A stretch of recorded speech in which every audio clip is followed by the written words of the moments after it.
The Veranda Place Apartments is a proud sponsor of UTRGV-TV, located at 941 North Sugar Road in Edinburgh. For more information, call 956-287-2554.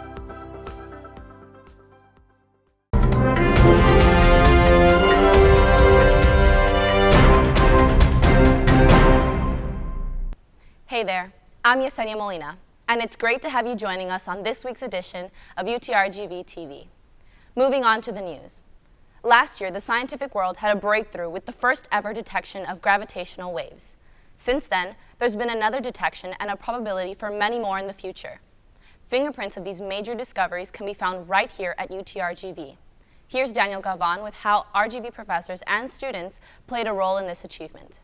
Firstly, I just want to apologize because the topic I'm about to talk about is fascinating and exciting.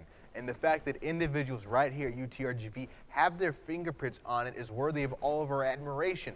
But the problem is, what I'm about to talk about is complicated.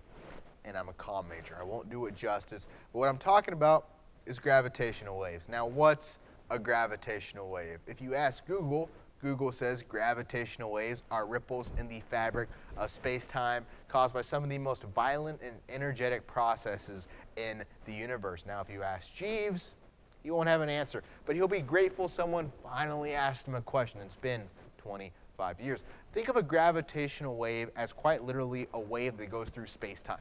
And you have really big waves created by merging neutron stars or black holes, 3.5 billion light years away that can be detected here. The crazy thing about gravitational waves is that even though Albert Einstein predicted that they would occur in his theory of general relativity back in 1916, up until this past year, they've never been detected. It essentially took an entire century to prove that prediction, and it reminds us that Albert Einstein was relatively smart. That was 100 years. So no other prediction in the history of modern physics has taken so long to be verified. It's like the Cleveland Cavaliers just won their NBA title after 50 years. That's right. And you look at that and you're like, 50 years? That ain't nothing. Yeah. But I mean, that's phenomenal.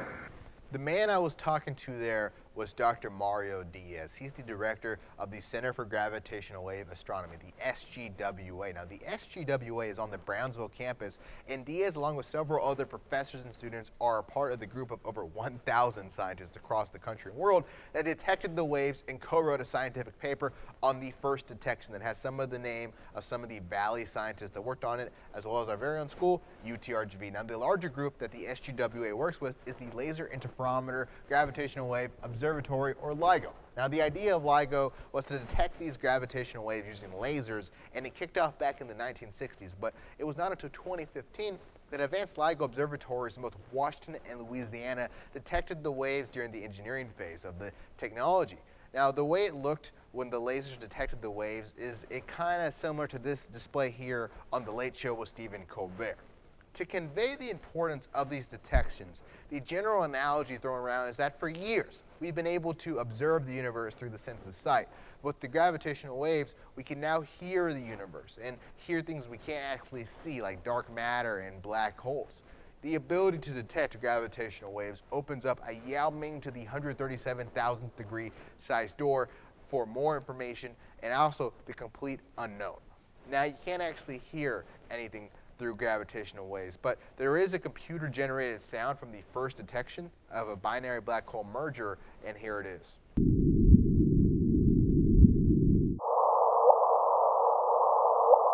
Scientists play a role here at UTRGV through data analysis and working on the laser technology and several other facets, and it's just the beginning. As the technology advances, opening up the potential for more and more detections, it's super fascinating, as Dr. Joey Key notes. Right now, LIGO is being upgraded again some more. So we actually have planned upgrades through 2018. So we don't plan to reach the design sensitivity for advanced LIGO until 2018. So there's upgrades happening right now. We'll turn on again in September with more sensitivity, right? So we'll be even more sensitive once we turn on in September. And so we expect to make more detections in that next observing run. What's next when it comes to what we can know about the universe has been widened dramatically because of these scientific achievements. So, in conclusion, to paraphrase Jesse Pinkman from Breaking Bad, Science is awesome. And while I may still be a complete and total novice when it comes to gravitational waves, I can safely conclude that the Earth is not flat. Reporting for UTRGV-TV, I'm Daniel Gabon. It's been a record-breaking summer in terms of heat, so our reporter Eric Guerra tells us how you can protect yourself and stay safe during summertime. Summer is one of the best times to form precious memories with loved ones. The only worry we face is the wait time for the beach. But as temperatures increase, so does your risk for skin cancer. The way of preventing skin cancer is just avoiding excess exposure to UV rays, either natural or man-made. The beach is a place you wish to be at, but even there, you're still at risk. Water can actually kind of magnify the amount of radiation that you pick up. Be aware of the time you're out during the day. The sun's rays is at its strongest during 10 a.m. to 4 p.m., so plan your day accordingly. Wearing long sleeves and a hat helps protect your skin from the rays. Today, some clothing lines have sunscreen built in them. Most importantly, always remember to wear sunscreen. The main determinant for sunscreen, number one, it needs to be at least an SPF 30 rating. You also need to look at sunscreens that guarantee UVA and UVB, ultraviolet radiation A and B, protection. Taking the proper steps, summer can be a fun time. In Edinburgh, Eric Guerra, UTRGV-TV. For some students, the end of the school year means fun activities and vacations. But for others, it means one less meal every day. Cassandra Torres tells us how McAllen ISD is reaching out to its community. McAllen ISD is providing free meals such as breakfast, lunch, snack, and dinner to children. And for the third year, this summer's Meals on Wheels program has 29 routes that children can get to safely. We thought that it was going to be a great opportunity to bring the bus to these areas and provide the meals at their door as a safety component that we were missing. Because the buses drive to the neighborhoods, the children do not have to cross dangerous intersections, and parents have less to worry about. We know that a lot of our families are struggling to make ends meet. It's hard, right? You're used to having them in school, and kids need that socialization. So we want kids to socialize with each other and to get the nutrition that they need. The idea to keep school buses and the bus drivers for the summer program was the fact that seeing a familiar face makes students feel safe. That's really the success of our program, is if I had a cafeteria worker doing the same job, it really doesn't work, because parents 180 days a year drop their kid on a bus and trust that they're going to get to school. And so we're building on that trust to provide them the summer meals that they need. The drivers also assisted with deciding on another key factor that has helped in the distribution of 25 to more than 100 meals per route. We have our bus drivers starting in January start looking at pockets of kids that show need. For example, they may be wearing shorts and not having jackets when the weather starts getting cold. And then they start interviewing families. Are they interested? And that's how the routes are developed, is transportation goes, meets with the drivers, and then they let me know this is where we think we need the buses. Molina also says that as long as you are 18 years or younger, you can receive a free meal. You also don't have to be a resident of McAllen. In fact, you can be visiting from another state and still be able to dine in this bus. In McAllen, UTRGV-TV, Cassandra Torres. Attending a summer camp can help shape a child's life, and that is exactly what one UTRGV camp is doing. Cassandra Torres has the story. For most of us, Legos are pieces of plastic that should not be stepped on. But for these kids, they're the building blocks for the future. Each week, the University Transportation Center of Railway Safety teaches more than 250 students STEM-related skills in their summer camp.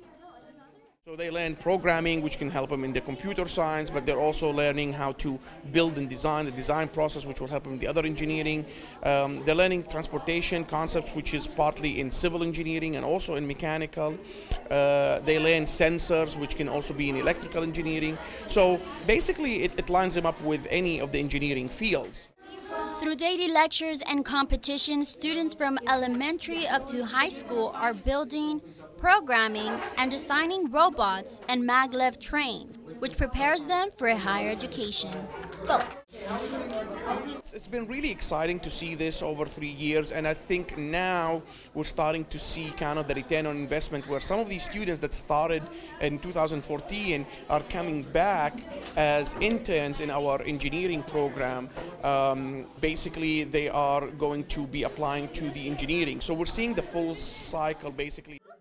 That cycle is soon to be completed by one former camp student who is now pursuing aerospace engineering, and she has advice to give.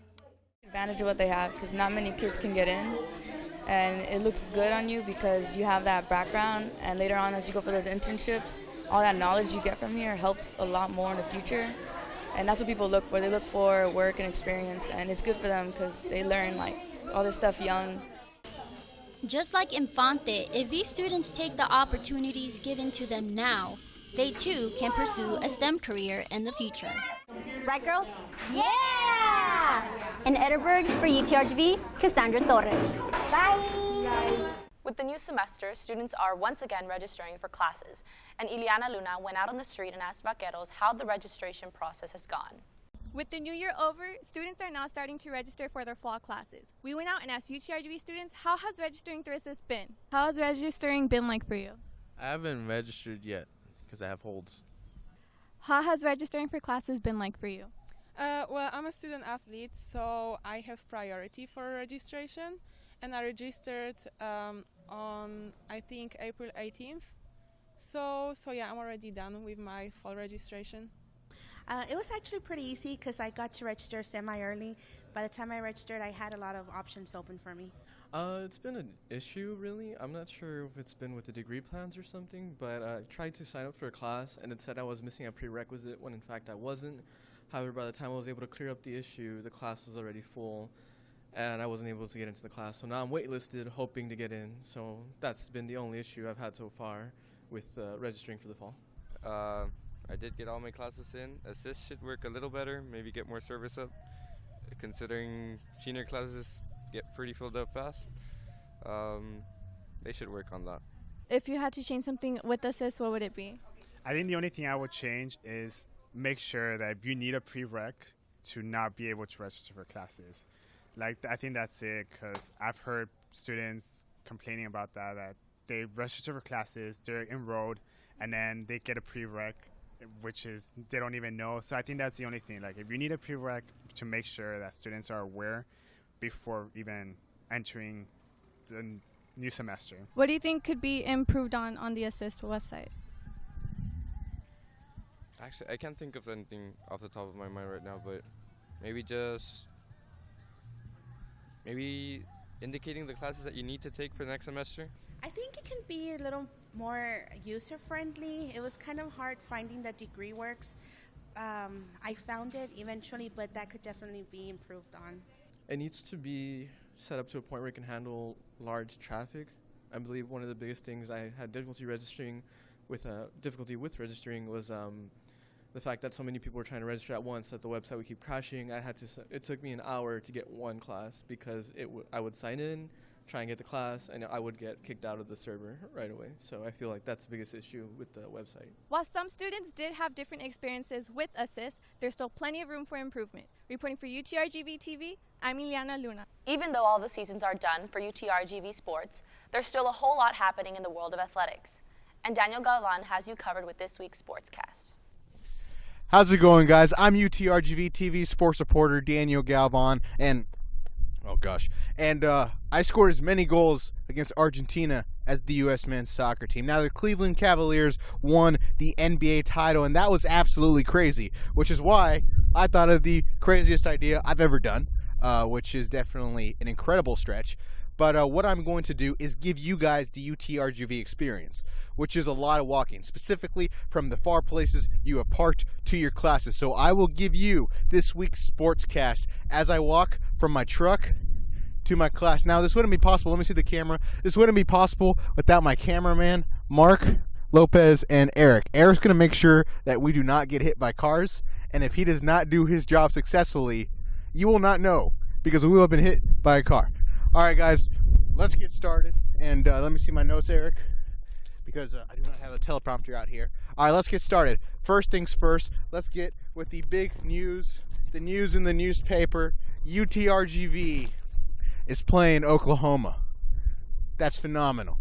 Coach Lon Kruger of Oklahoma, of course, was the head coach of UTPA back in the day, and Lou Hill, the new basketball coach, was one of the assistants for Kruger at Oklahoma. Now, I don't know what to do with this newspaper, but I do know that I'm incredibly excited for this game. Now, this game is going to be the season opener in 2017, and a crazy thing is this. So Oklahoma is going to be down here at UTRGV. It'll be the biggest thing to come down to the Valley since Pitbull.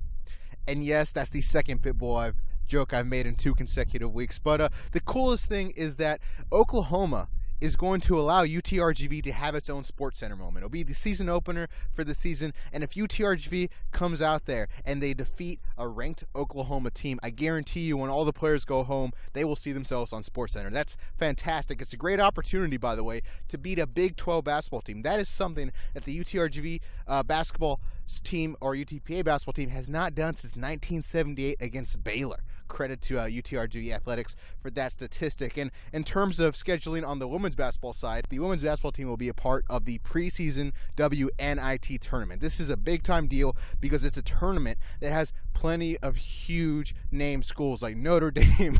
Mark's about to cross the train tracks here. Mark, show the train tracks. Oh, train. No, I'm kidding.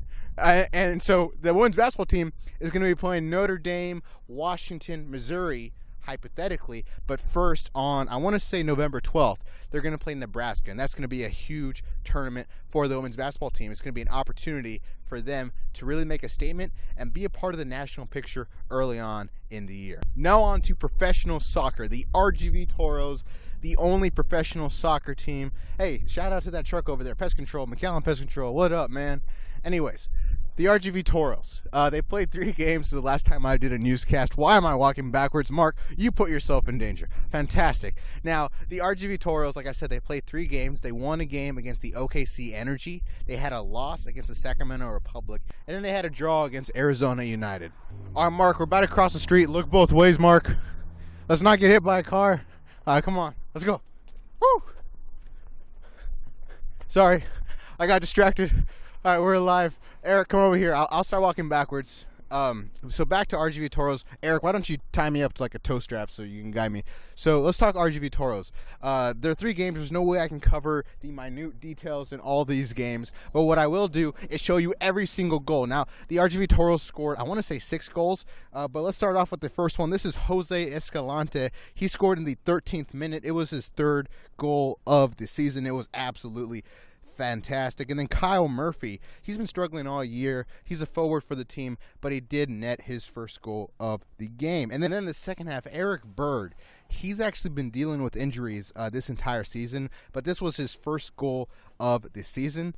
Let's show a guy doing a front flip. That is absolutely my favorite soccer play of all time.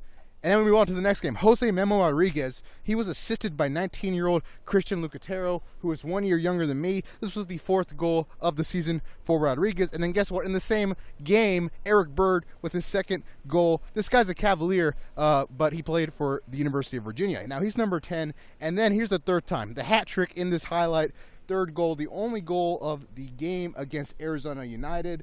And he averages now a goal about every 90 minutes. What a fantastic, amazing week and a half for Eric Bird. I am sweating uncontrollably. Eric's doing a great job.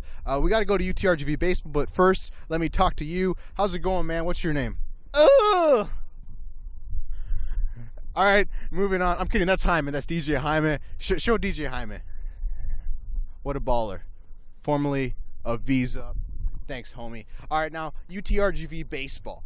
The season obviously is over, but a lot of players are playing Summer League Baseball. They're having fantastic years. Let's show you some statistics. Joseph Callaso playing for the Hannibal Cavemen. He has a .316 batting average. That is absolutely awesome. As you can see, several players playing for crazy teams with amazing names like the Regina Red Sox, the Winnipesaukee Muskrats, the Chillicothe Mudcats. I don't know these names. I can't read. But you also had Victor Garcia for the Springfield Sliders having a great year. He hit a home run. He has a .323 batting average, 8 RBIs. So Victor Garcia is having an absolutely fantastic year, which is why I asked him some important questions, and I texted him. I said, hey, man, how's your summer baseball season going? He responded, new phone, who dis? I said, this is Daniel Gavon, UTRGV sports reporter, host of 13 Take. He said, dude, for the last time, you've got to stop texting me so much. And then I told him I will always love you. He left me on red receipt. So basically what I'm saying is Victor Garcia having a great year in Summer League. Now we are walking past construction.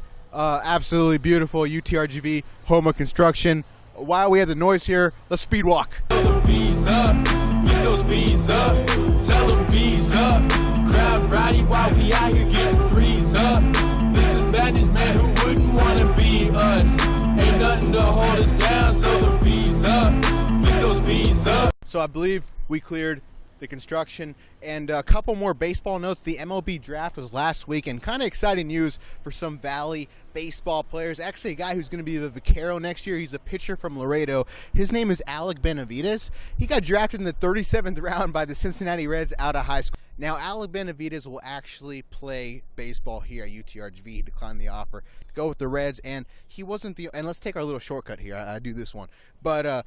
Sharyland had two players actually drafted, two guys that went on to play college baseball, had phenomenal careers, and were drafted. Yeah, Thres Barrera, he went to UT, was great for the Longhorns, and I think he went in the 6th round to the Washington Nationals. And Eric Gutierrez, who is actually still playing baseball right now in the College World Series for Texas Tech, he was drafted by the Miami Marlins. But if you want to watch him, he's actually playing tonight against Coastal Carolina in an elimination game. So high stakes. Thank you for tuning in. This was probably my worst decision of all time. But I'm looking forward to making worse decisions in the future. Reporting for UTRGV-TV, I'm Daniel Gavon. Thank you, Mark, and thank you, Eric. Peace out. That's all we have for you today, but remember, if you have a story you'd like us to know about, you can find us on Facebook and Instagram. Just search UTRGV-TV. Thank you for joining us, and we'll see you next week.